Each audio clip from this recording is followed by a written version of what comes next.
Alrighty, thank you. It is 9 a.m. and I'd like to call the Aurora Public Library Finance District Committee meeting to order. Michaela, you have a comment, please? Yes, I'll just say that Public Act 100-0640 amends the Open Meetings Act to expressly authorize public bodies to meet remotely in certain circumstances without the otherwise required quorum present at the meeting place. This law requires that the head of the public body determine that an in-person meeting is not practical or prudent because of the disaster. So John, as the meeting chair, I'll ask you to make that determination. At least one member of the public body or the chief administrative officer or the chief legal officer must be physically present at the meeting place unless it isn't feasible because of the disaster. So I'm here at the library this morning. We should do a roll call after the meeting is called to order. So as soon as I'm done here, and all votes will be by roll call. As with all open meetings, we provide space for public comments in accordance with the law. For purposes of this meeting, we've asked the public to submit their comments via email or voice message, and I will read them aloud at the appropriate time. The meeting will be recorded and will be available on the library website for 30 days and will be archived in our administrative offices thereafter. Okay, John, it's all yours. All righty. Well, I find that to do an in-person meeting is not practical or prudent because of the ongoing public emergency, and it is in our best interest to hold our meeting virtually to perform our essential business. Kim, could you please call the roll? Jeffrey Butler. Jeff stepped away. Okay, he's here. Joe Philippek. Here. John Savage. Here. Andrew Smith. Absent. Andrew is absent. All righty. Thank you. Moving on. Can I have a motion, a second, to approve the Finance Committee meeting minutes of September 14th, 2020? This is Joe, so moved. I will second. Any questions, comments, changes? Being none, Kim, please call the roll. Jeffrey Butler. Yes. Joe Philippek. Yes. John Savage. Yes. Andrew Smith. Absent. Okay, moving ahead, next is new business, our 2021 tax levy ordinance. Michaela, you want to introduce first? Sure. This is our first levy ordinance as a library district. Roger Ritzman, our general counsel, drafted it for us. We made some changes and tweaks, and Jamie Racklin, our municipal advisor, vetted it for us. So you guys remember, this is our formal request to the counties for property taxes. It's the same figure that you've been seeing all along in our budget and appropriations ordinance, our estimate of revenues needed, $14,721,319. We will file this with all 4 county clerks by the December 29th deadline, well before. And your action today is to recommend that the full board approve this ordinance. Any questions, thoughts, concerns? Okay. Michaela, I sent you a couple as far, and not about the amount, but kind of a couple of the issues. So do you want me to read or do you want me to go over those? Yeah, go ahead, Jeff. That would be great. Okay. And these are kind of nitpicky things, but things that I thought would make it much clearer. The first one is under the list of different descriptions of the different categories. One of them is professional fees. And a big part of that, I believe, is our security services. And we bring that out separately and have that as a line item. We have cleaning services as a separate line item. And I think I think the security is at least as much as the cleaning services, if not more. So I think that's a really good question. We drafted this so that it would align with our budget and appropriations ordinance and our estimate of revenues. The foundation for all of this is our budget, which is still in the city system. And I think I agree with you that it makes more sense to pull those things out. And I think when we build our new chart of accounts with our new system, that's what we'll do. It seems to me though that for ease of interpretation for the public and for us, it's better to leave things as they are for this one last time. I'm okay with that personally, but I do like the idea is when we make the changeover that we list it out as a separate line item. I agree. It's a major chunk and it just doesn't make sense to me. Right. The other question about professional fees, it includes, besides security services, it includes our legal consulting and our other consulting like Jamie. What else does it include? I believe we have budgeted in that amount money for a space plan, an architect for a space plan this time, and maybe Kathy can tell us a little more about what is typically in that line. Oh, Kat, here comes a binder. Look out. There's a binder. She's got it.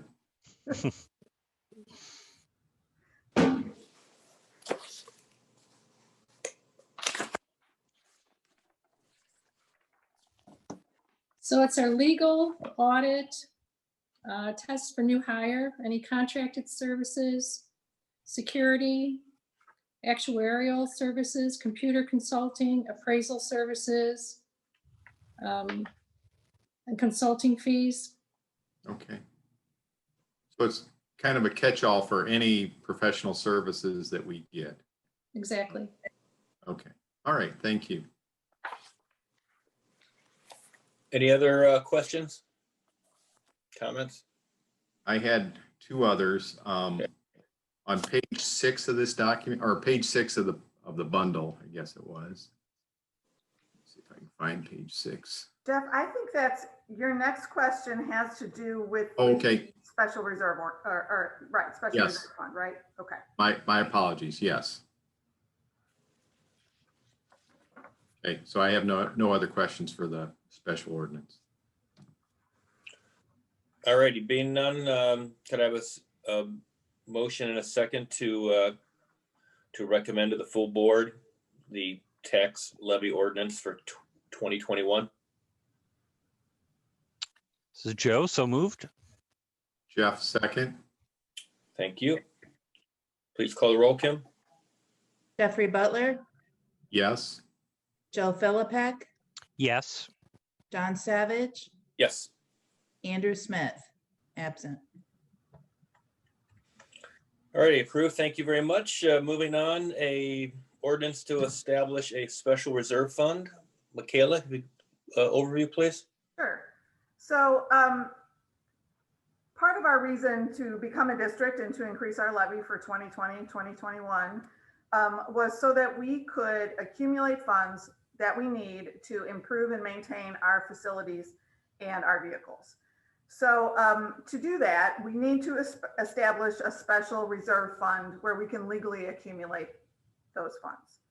So the library has a special reserve fund that we established in 2011. So this is the 310 fund that you see in your board packets every month. This is the CP/Tech fund. So we don't talk about it a lot because we don't put much in and we don't take much out. Roger recommends that as a district, we set up a new special reserve fund and transfer funds into it.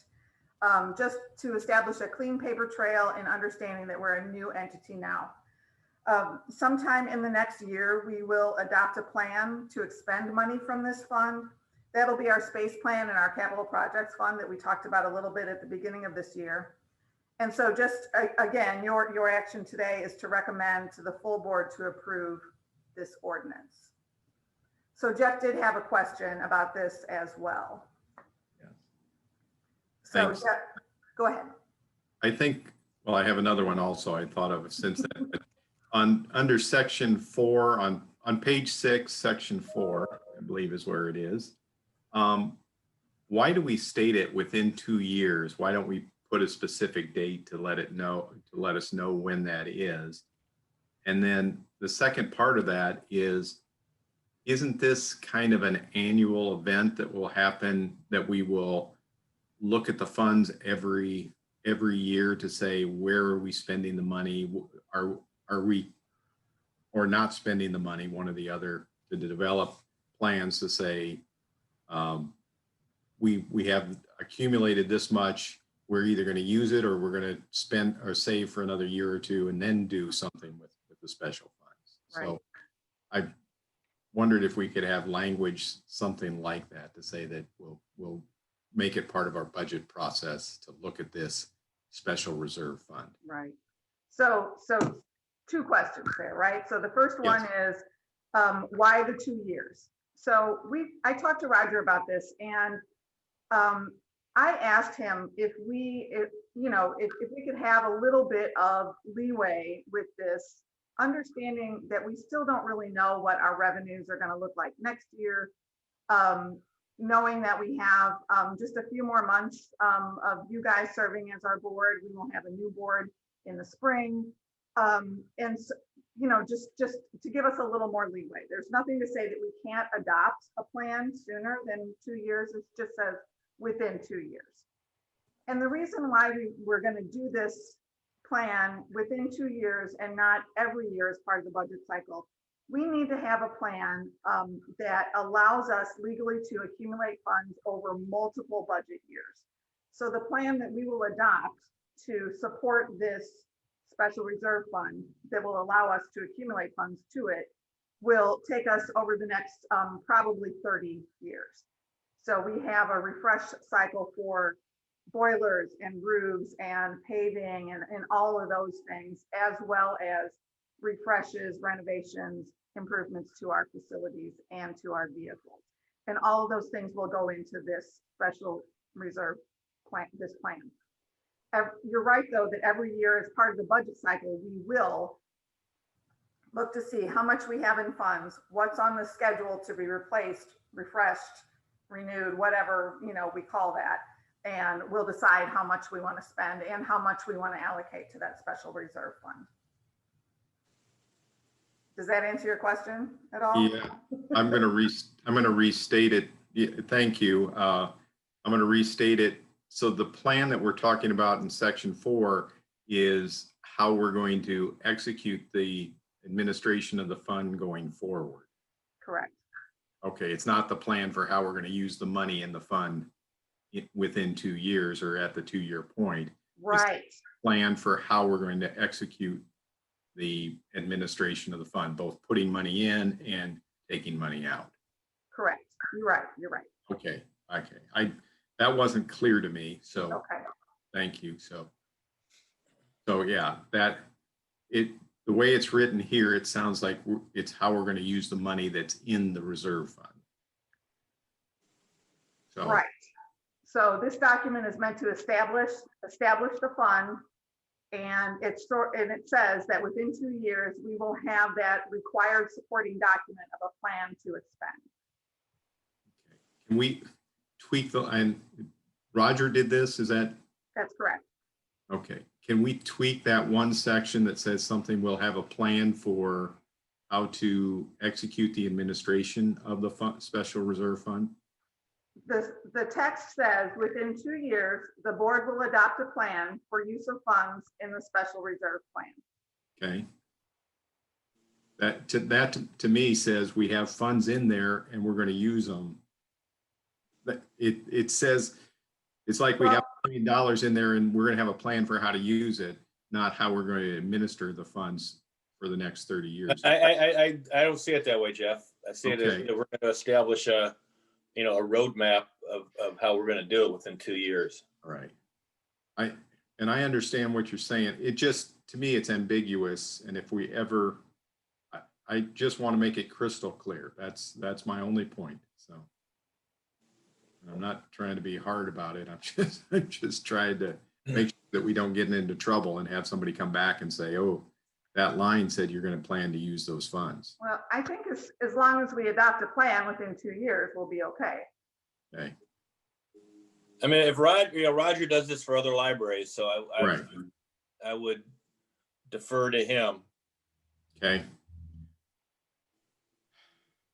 I guess I'm okay. To me, it still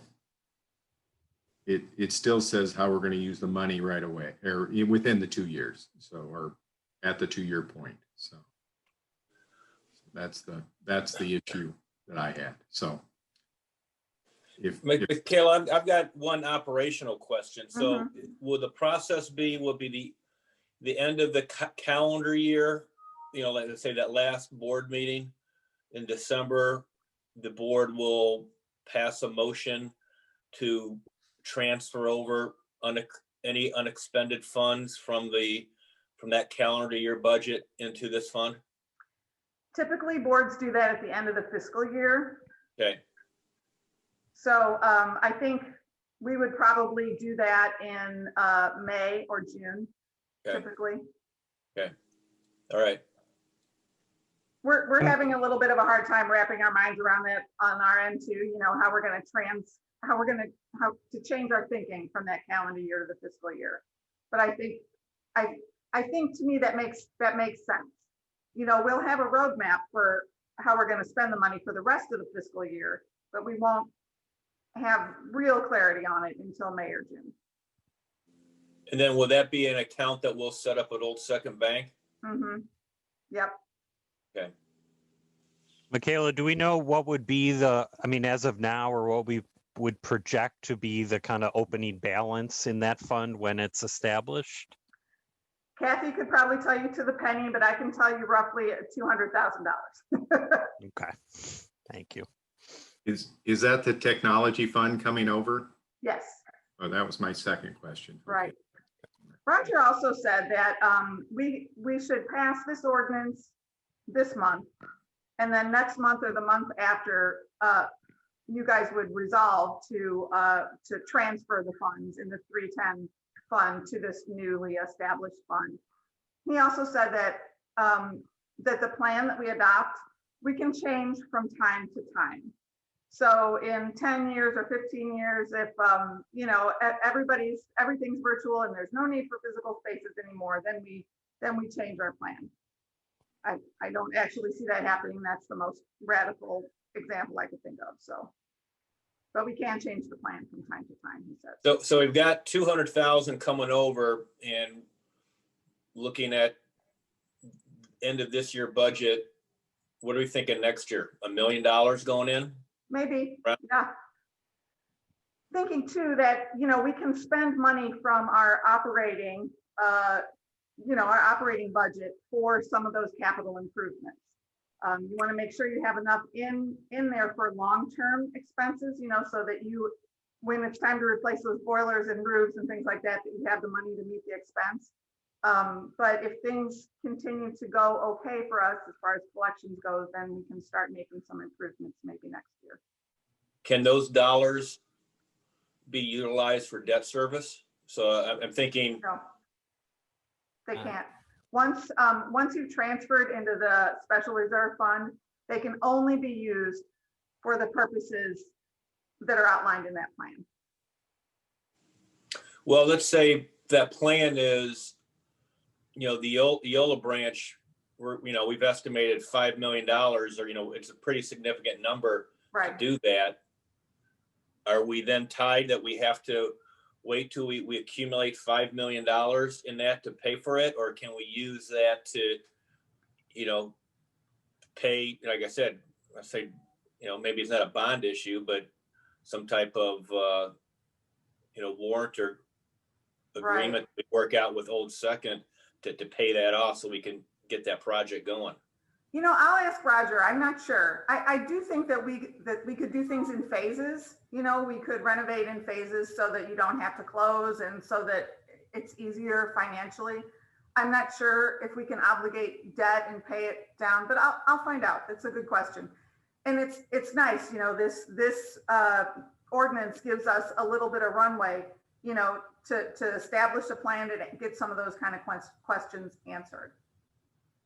Yeah, because to me, that's my biggest concern. I mean, we know, being a district, if we ever were to take on some serious projects, we would have to go for referendum, which which is a challenge. So, I think the thought, is how can we utilize this to avoid those things? Mm-hmm. But if we have a project that's going to exceed, the cost, how do we address that? So I would like to get some clarity on how we look at that going forward.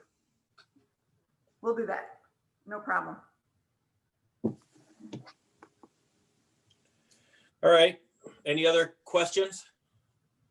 Michaela, when you're talking to Roger about the other thing, could you ask him about section 4 and use the word administration of the fund? Sure. And just ask him if that makes sense. So just for me, Okay. if he says no, it's okay as it is. All right. Will do. All righty. With that, could I have a motion, a second, to approve the ordinance establishing a special reserve fund? So moved. Jeff? Joe, I'll second. Thank you. Please call the roll. Jeffrey Butler, Yes. Joe Philippak, Yes. John Savage, Yes. Andrew Smith, absent. All right, it's approved. Thank you. Next is payroll and accounting software. Kathy, your turn. Good morning. You have a document in your packet with a recommendation for cloud-based accounting and payroll software. A little background, we did issue a request for proposal on September 8th. We had a virtual bid opening on October 8th. 3 companies stood out and we brought them in for virtual demonstrations, BS&A Software, Blackbaud, and Tyler Technologies. When we were evaluating them, we took into account the bid requirements, their ability to meet our needs for both accounting and payroll and HR functions, security, and cost. We did have quite a large group, 7-8 employees who sat in on those demonstrations and participated in the evaluation. So at this point, we do recommend Tyler Technologies with a one-time investment of $70,300 and annual ongoing and maintenance support fees of $35,414. So Tyler did meet the bid requirements. They are focused on government, local government. They're financially stable. We liked the reporting capabilities. We are a current user of Tyler for our ExecuTime time and attendance system. That is an on-site system. If there are upgrades to the existing software, there's no additional cost. They incorporate that in our annual fee. They have numerous training avenues, from calling in, support, online help. They can remotely log into your computer to walk you through what you're working on. There's Tyler Community, which is available 24/7, where you can communicate with other users and throw out questions.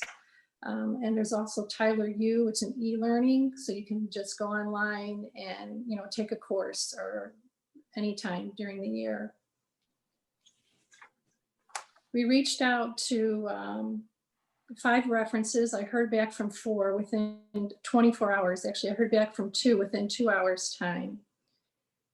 And 2 of those were library districts and 2 were small villages. Overwhelmingly, they all really rated Tyler very well.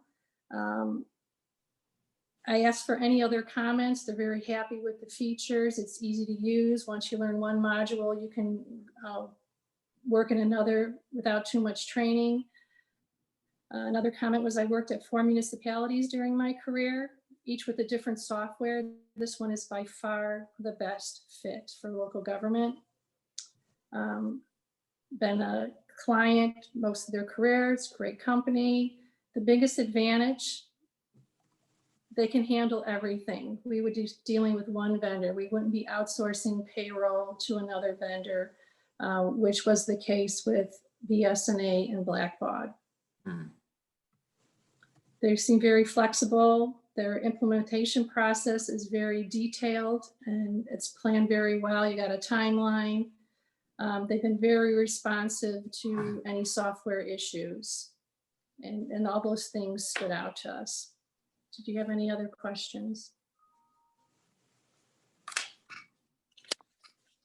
Guys, any questions? So we've been happy so far with the use that what we've been using them for, which is time and attendance. Is that it? Yes. Okay, so we're happy with that. The other question, I had a couple others. These three were the only ones that were really qualified or that met the situation at all or met our requirements at all. Right. Some of them were just payroll Okay. processors, and we were looking for a total package. We didn't prohibit anyone from bidding. We looked at those, but they're all standalone, and we'd still have to get an accounting software package. Okay, all right. And then the other question I had is BSNA was cheaper annually, if I'm reading this line right. But the downside there is that it's a separate payroll software and it's more fee. It's a separate company that would be processing the payroll. It didn't appear to be, it appeared to be on-premise versus cloud-based. And all the costs were not included in the bid amounts that I put on the spreadsheet once we looked into it and listened to their demonstrations.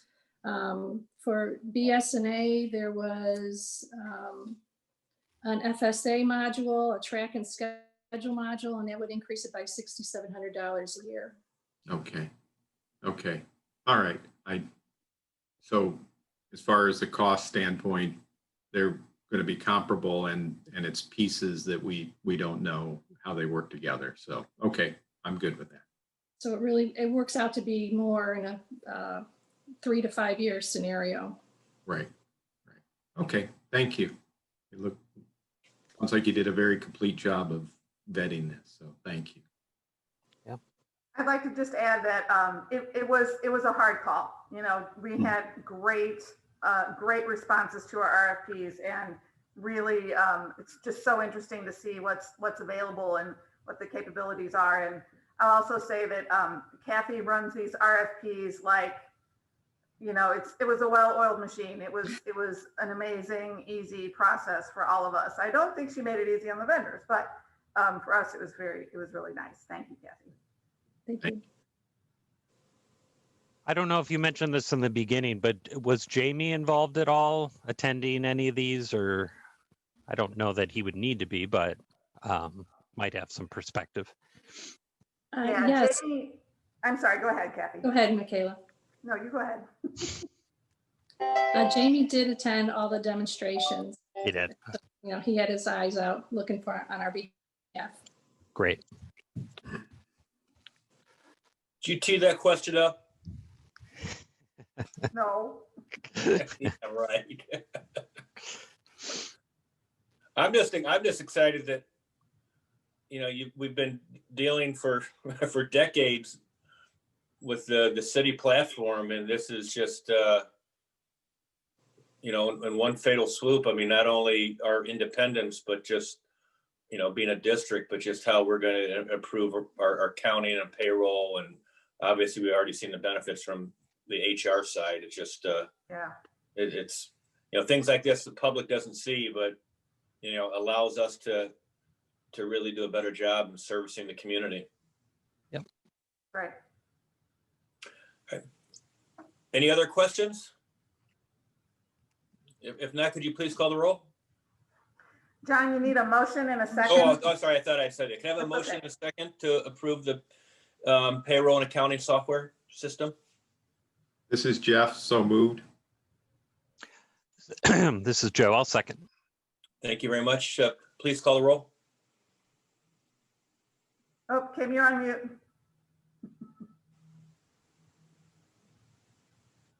Jeffrey Butler, Yes. Joe Philippek, Yes. John Savage, Yes. Andrew Smith. Absent. All right. All right, so we'll bring this to the full board on Wednesday for their approval. Great. Revenue update, please. All right, shall I throw this up on the screen? We didn't get it in your packets in time. Please.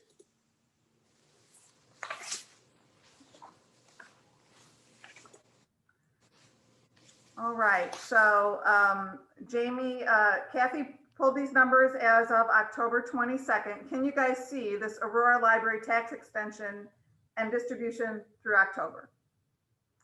Yep. Yes. So you'll see that we're at 98% of our collections, which is so much better and so different from where we thought we might be this time. You'll also see that in 2019, at the same time, we were at 83%. So incredibly, we're actually doing better than we did last year. You might also notice that a couple of our counties are at over 100%.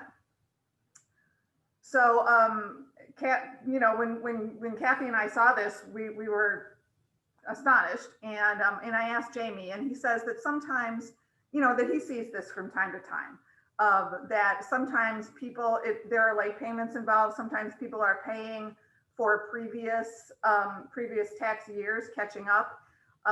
He says that, you know, 106% is more than he's used to seeing, but that it's not unusual. I think for us it is unusual though, right, Kathy? We don't typically see over 100%. Correct. Right. So Now, is this because of the increased economic development, and we're seeing that benefit? you know, I don't think so, because we're not levying as a percentage anymore. We're levying a total dollar amount.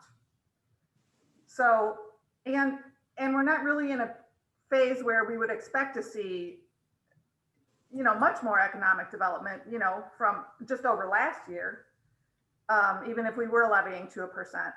So Jamie thought it was late payments and then catch-up payments from previous tax periods. So, but it's a little bit of a guesstimate at this point. We can reach out to the counties and see what their thoughts are. I think, All right. you know, just overall, it's really good news. So much better than we thought Yeah. No. be seeing. Yeah. So for 2019, what percentage did we ultimately get? Kathy's pulling it up. Okay.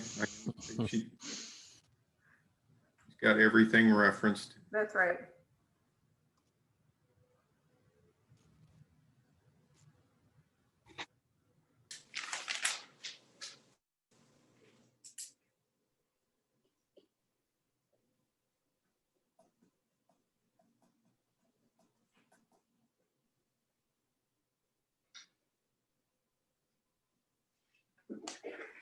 We'll have to do some calculations on that and get back to you. I don't have a spreadsheet Okay.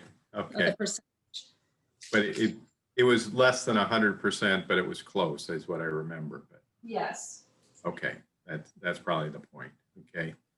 And then the other just observation is, so through October 22nd, we're within $260,000 of our total expectation or extension. So that's Right. not just a percentage basis, but we're only 260,000 away from fulfilling the entire extension, which is great. Right. Super. So, great, good.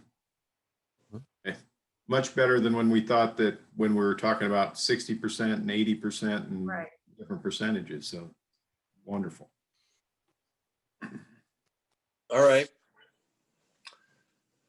Good stuff. All right. It'll be interesting to see how it changes next month. We climb over that 100 and we'll see what happens. Yeah. All right. Let's, any public comments? No public comments. All right. Being there is no other business to come before the Finance Committee meeting at this time, can I have a motion, a second, to adjourn at 9:35 a.m.? This is Joe, so moved. Jeff, second. Thank you. Kim, please call the roll. You're on mute, Kim.